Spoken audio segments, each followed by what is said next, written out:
BJP bulldozer, BJP encounter, BJP lathi charge, BJP স্টুডেন্টদের ওপরে দমন পীড়ন। দেখলেন তো দিল্লিতে ওরা কি করলো, তারপরে এত বড় বড় কথা বলে তারপরে ধর্মেন্দ্র প্রধান পদত্যাগ করলো, কিন্তু যারা মার খেলো তারা কি বিচার পেলো? কতকে মিথ্যে মামলায় কত ছাত্রছাত্রীদেরকে অ্যারেস্ট করে দেওয়া হয়েছে। সুতরাং বিজেপি মানে দেশের সর্বনাশ।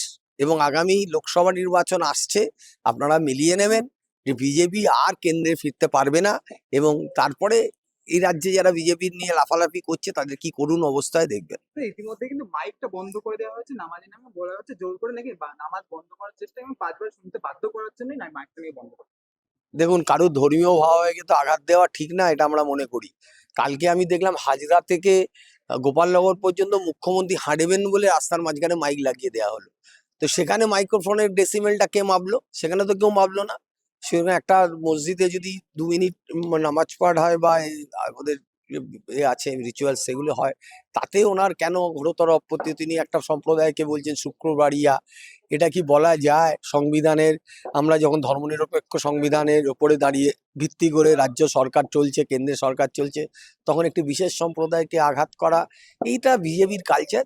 এদের সর্বনাশ আসছে। তৃণমূল যে যখন সরকারে তখন বারবার বলা হতো তোলাবাজি নিয়ে একটা গন্ডগোল হতো। এখন সেই তোলাবাজির জন্য বিজেপির নেতারাই গ্রেপ্তার হচ্ছে ধীরে ধীরে।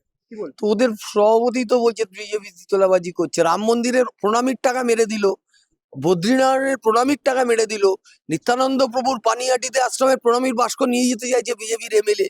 তো বিজেপি তো ঠাকুরের ওই প্রণামীর টাকা যারা মেরে দেয় তাদের মুখে আবার অন্যদের কি বলবে?